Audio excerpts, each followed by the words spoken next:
আসসালামু আলাইকুম ওয়া রাহমাতুল্লাহি ওয়া বারাকাতুহু ওয়া মাগফিরাহ। কাছে এবং দূরে যে যেখান থেকে দেখছেন সকলকে জানাচ্ছি প্রাণ ঢালা অভিনন্দন ও মোবারকবাদ। হে তরিকার ভাই বোনেরা, আজকে আপনাদের সামনে সেজদার উপরে কিছু আলোচনা করব।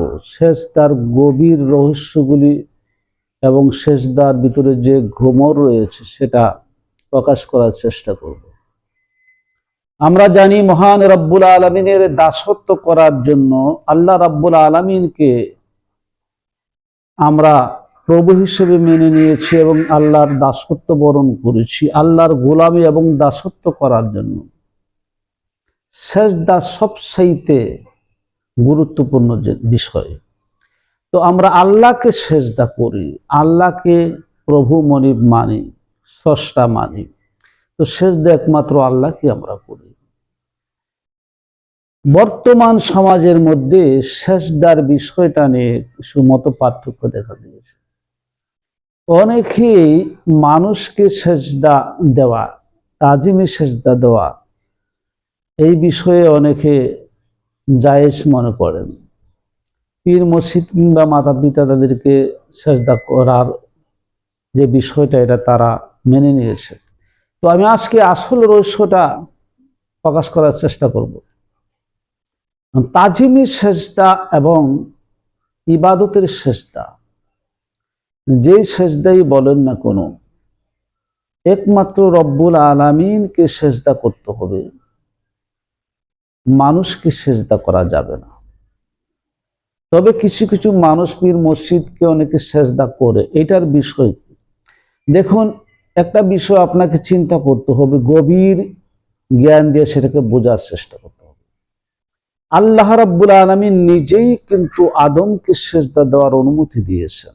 সকল ফিরিশতারা সেজদা করেছেন, মালাইকারা সেজদা করেছেন। একমাত্র শয়তান সেই সেজদা থেকে বিরত থেকেছেন। শয়তান বলে আমি আগুনের তৈয়ার, নূরের তৈয়ার, মাটিকে সেজদা করব কেন? এই কথার কারণে রব্বুল আলামিন আল্লাহ পাক শয়তানকে লানতের তক্তা পরিয়ে দিলেন যে তুমি আমার আদেশ মানবে না, আদমকে সেজদা করবে না, যাও তোমার উপরে লানত, আমার অভিশাপ। তাহলে এখানে দেখা যাচ্ছে আদম তো মানুষ, মানুষকে সেজদা না করার কারণে শয়তান অভিশপ্ত হয়েছে। আর এই জমানায় এসে মানুষকে সেজদার পক্ষে অনেকে রয়েছেন, আবার অনেকে একমাত্র আল্লাহকে সেজদা করবেন, মানুষকে নয়। মানুষকে সেজদা করা শিরিক, এটাও বলেছেন। তো আসলে বোঝার ব্যাপার এখানে কি জন্য মানুষকে সেজদা করা শিরিক, এবং আবার মানুষকে সেজদা করছে অনেকে, কেন করছে, বিষয়টা কি? আল্লাহ রাব্বুল আলামিন কিন্তু পবিত্র কোরআনুল কারীমের মধ্যে 14 জায়গায় সেজদার যে আয়াত রয়েছে, কোরআনের মধ্যে 14 জায়গায় সেজদার আয়াত রয়েছে।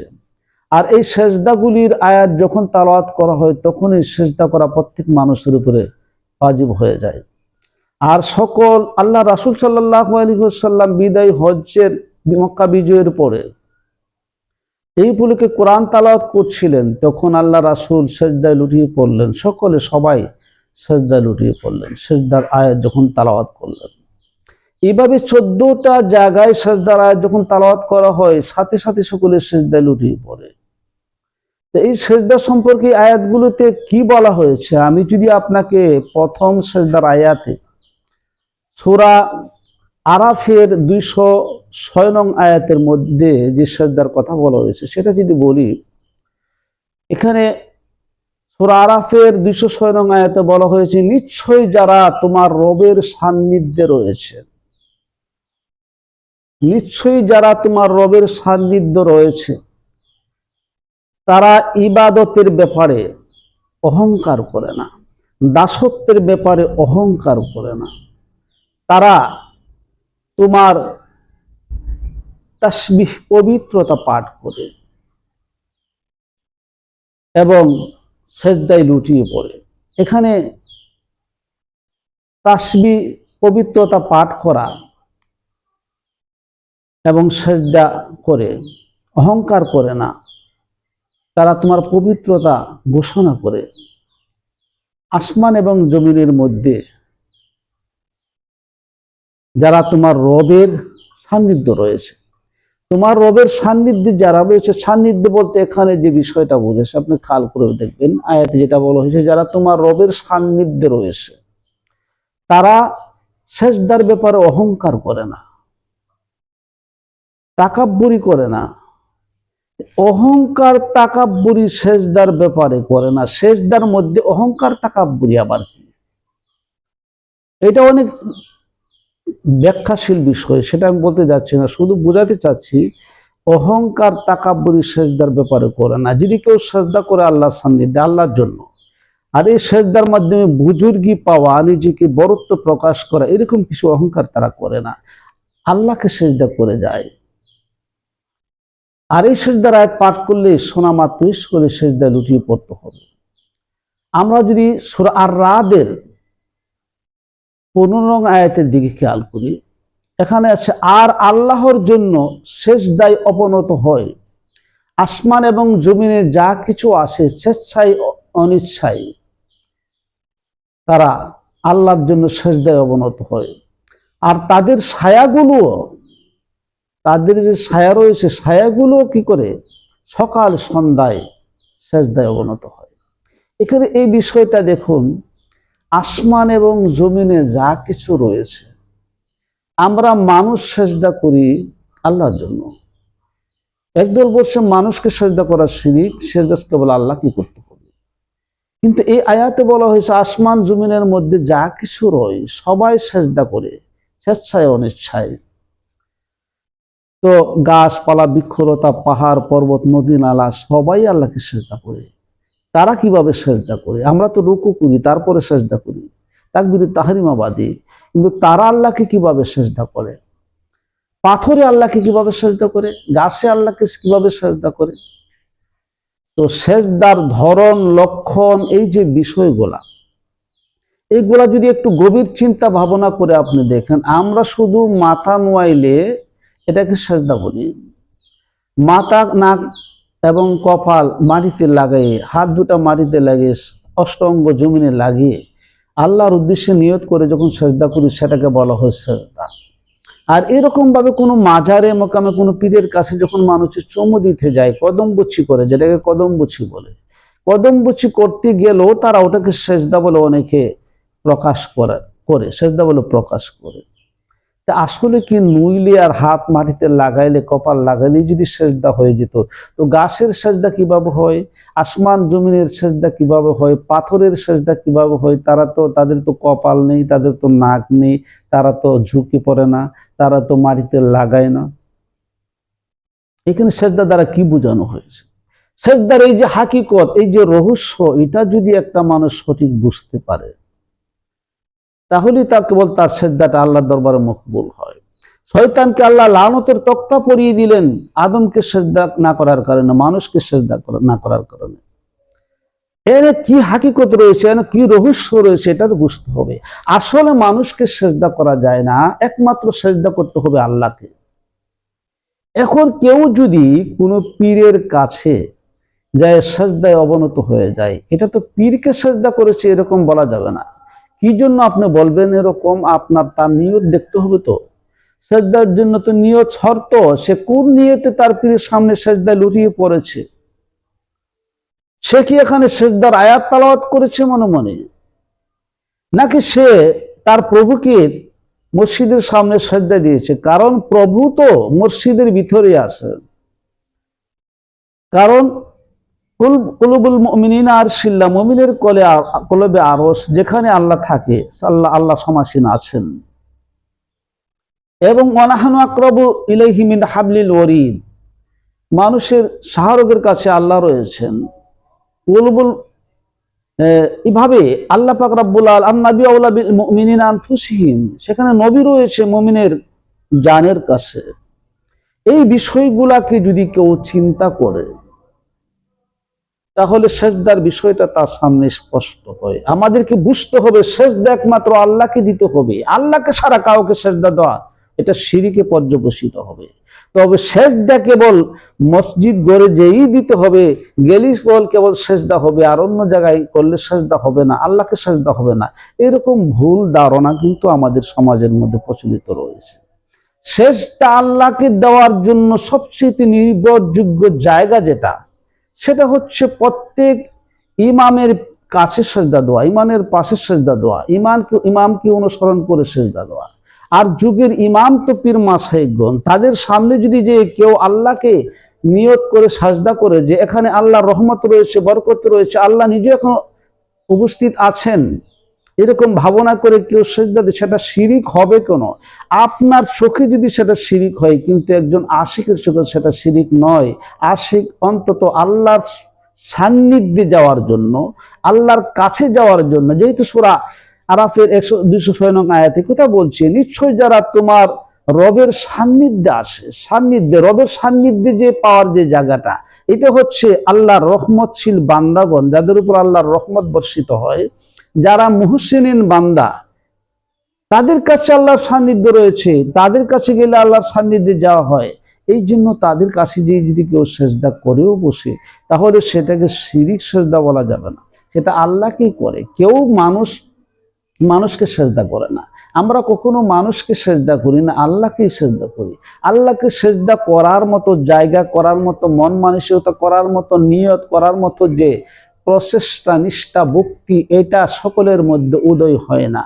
আমরা যদি মসজিদে যে সেজদা করি সালাতের জন্য করি, আর সালাতের জন্য সেজদা করাটার মধ্যে নিষ্ঠা, ভক্তি যদি আপনার মধ্যে না থাকে, তাহলে সেজদা আপনি কোথায় করেন? এই জন্য সেজদার যে হাকিকত, এটা বুঝতে হবে যে প্রত্যেক পীর মাশায়েখের উপরে কাছে সেজদা করা, এটা হযরত আদম আলাইহিস সালাম থেকে শুরু করে আজ পর্যন্ত 1 লক্ষ মতান্তরে 2 লক্ষ পয়গাম্বর গত হয়ে গেছে। সকল নবীরাই, অধিকাংশ নবীরাই নবীদের সন্তানেরা নবীদেরকে সেজদা করেছেন, এবং রাজা বাদশার সামনে সেজদা করেছেন। তারা সেজদা করেছেন, মানুষকে সেজদা করে নাই, তারা আল্লাহকে সেজদা করেছেন। আর তাদের সেজদারা ছিল তাজিমে, যদিও আমাদের আল্লাহ রাসূল সাল্লাল্লাহু আলাইহি ওয়াসাল্লাম আসার পরে সেজদাকে বারণ করেছেন, এরকম কোরআনের মধ্যে কোথাও স্পষ্টভাবে এটা উল্লেখ করা হয় নাই, কিন্তু বলা হয়েছে যে সেজদা একমাত্র আল্লাহকে করতে হবে। মানুষ সেজদা করেছে, পাথরের সেজদা করেছে, আসমান জমি সেজদা করেছে, গাছের সেজদা করেছে, যার যার অঙ্গভঙ্গিতে সবাই সেজদা করেছে। সেজদার বিষয়টা অন্তরের সাথে কানেক্টিভিটি, কারণ সেজদার যে আসল অর্থ, রহস্য, সেটা হলো আল্লাহর কাছে আত্মসমর্পণ করা, আল্লাহর কাছে নিজেকে বিলিয়ে দেওয়া, নিজেকে উৎসর্গ করা। আর এই উৎসর্গ করাটা তো আপনার দেহের মাধ্যমে আপনি উৎসর্গ করতে পারবেন না। আপনার দেহটাকে আল্লাহর সান্নিধ্যে আপনি সেখানে বন্দি করে আসতে পারবেন না, কারণ আল্লাহকে আপনি দেখেন না, আল্লাহর আকার নাই, আল্লাহ নিরাকার, এরকমও তো আপনি মনে করেন। কিন্তু যারা মনে করে আল্লাহর আকার রয়েছে, আল্লাহর সুরত রয়েছে, রং রয়েছে, সিফত রয়েছে, তারা তো আল্লাহকে অনুভব করতে পারে। এই জন্য আল্লাহর সান্নিধ্যে তাদের জীবন, তাদের মন, তাদের হৃদয়, তাদের দেহ, জীবন যৌবন সবকিছু আল্লাহর সান্নিধ্যে কোরবানি করে দিয়ে, বিলীন করে দিয়ে তারা আল্লাহর কাছে আত্মসমর্পণ যখন করে, তখনই সেটা প্রকৃতি সেজদা হয়ে যায়। আপনি সেজদায় গিয়ে বলতে হবে যে আয় আল্লাহ, আমি আপনার কাছে আমার জীবন যৌবন সবকিছু নিয়ে আপনার কাছে আত্মসমর্পণ করলাম, আমার বলতে কোনো কিছু নেই, সবই তো আপনার। এখানে এই সেজদার বিষয়গুলি লক্ষ্য করে বুঝতে হবে যে সেজদা একমাত্র আল্লাহকেই করতে হবে। আর আল্লাহকে সেজদা করার জায়গা, স্থান আল্লাহ নির্ধারণ করে দেয় নাই যে এই জায়গায় করলে হবে, এই জায়গায় করলে হবে না। আল্লাহর জমিনের সকল জায়গায় সেজদা করা যাবে। আপনি মসজিদে সেজদা করলেও তো আরেকজন মানুষের কাছে সেজদা করছেন, মানুষের পায়ের কাছে সেজদা দিচ্ছেন, ইমামের পায়ের কাছে সেজদা দিচ্ছেন। তাহলে ইমামের পায়ের কাছে সেজদা দিলে সেটা শিরিক হয় না, আরেকজন মুক্তাদির পায়ের কাছে সেজদা দিলে সেটা শিরিক হয় না। কি কারণে? কি কারণে হয় না? আপনি বলবেন আমরা তো এই যে ইমামের কাছে সেজদা দিছি, সেটা তো কোনো ইমামরে দিছি না, ইমামের নিয়ত করে ইমামরে দিছি না। একজন মুর্শিদের কাছে যদি কেউ সেজদা দেয়, এটা তো সে মানুষকে নিয়ত করে সেজদা দেয় না, এটা আল্লাহকে সেজদা দেয় পরম ভক্তির সাথে। এই জন্য বিশ্বাসেরও প্রয়োজন রয়েছে, নিয়তেরও প্রয়োজন রয়েছে, বোঝারও শক্তির প্রয়োজন রয়েছে। যে যেভাবে বোঝানোর চেষ্টা করে, মানুষকে শুধু বিভ্রান্ত করার চেষ্টা করে, মানুষকে সঠিক তথ্য তুলে দেওয়ার জন্য চেষ্টা করে না। আমি যেটা বলছি যে এটাই সত্য কথা যে আল্লাহ ব্যতীত কাউকে সেজদা করা যাবে না। আল্লাহকে সেজদা করতে হবে, আল্লাহকে ছাড়া অন্য কাউকে সেজদা করলে সেটা শিরিক হবে। তবে আল্লাহকে সেজদা করার নিয়ত যদি খালেস নিয়ত আপনার অন্তরে থাকে, তাহলে আপনি মসজিদের সামনে যেয়ে আল্লাহকে সেজদা করতে পারবেন, কোনো সমস্যা নেই। যেমন এক লোক মাজারে যে সেজদা করতেছে, আমরা সেখানে উপস্থিত ছিলাম, আমার শিক্ষক ছিল, উনি বলছিল, এই তুমি শিরিক করছো, তুমি মাজারে সেজদা দিচ্ছ কেন? ওই লোকটা বলছে, হুজুর আমি কিভাবে শিরিক করছি, আমি যে মাজারে সেজদা দিচ্ছি, কাকে আপনি কিভাবে জানেন? আমরা দেখছি তুমি মাজারে সেজদা দিচ্ছ। হুজুর আপনার উপরের রূপটা দেখছেন, কিন্তু আমার ভিতরের রূপটা দেখেন নাই। তোমার ভিতরের রূপটা কি? আমি আল্লাহকে সেজদা দিচ্ছি। একথা বলছি, হে রব্বুল আলামিন, আমি তোমার একজন মুহসিনিন বান্দার কাছে আসছি। হে আল্লাহর ওলি, আমি আল্লাহকে সেজদা করি। আল্লাহ কোথায় আছে আমি দেখি না, আমার সেজদা গ্রহণ করে কিনা সেটাও দেখি না। তো আল্লাহ আমাকে দেখছেন, এটা আমি বিশ্বাস করি। তবে হে আল্লাহর মুহসিনিন বান্দা, তুমি তো আল্লাহর বন্ধু, তোমার কাছে এসে আমি আল্লাহকে সেজদা করছি, আমার জীবন যেমন সব আল্লাহর কাছে সোপর্দ করছি। যদি তুমি আল্লাহর বন্ধু হয়ে যদি আমার জন্য একটু সুপারিশ করো, আমি গুনাহগার বান্দার দিকে আল্লাহ যেন একটু দৃষ্টিপাত করে, কৃপা করে, রহমত করে, তাহলে আল্লাহ আমার দিকে দৃষ্টি করতে পারে। এই নিয়ত করে আমি আল্লাহকে সেজদা দিচ্ছি। তাহলে মানুষের নিয়তের উপরেই সেজদা নির্ভর করে, নিয়তের উপরেই কর্ম আমল নির্ভর করে। ইন্নামাল আমালু বিন্নিয়াত। আল্লাহ যেন সকলকে সত্য বোঝার তৌফিক দান করো। আখিরি দাওয়ানা আলহামদুলিল্লাহি রাব্বিল আলামিন। ওয়াসসালাতু ওয়াসসালামু আলা রাসূলিল কারীম।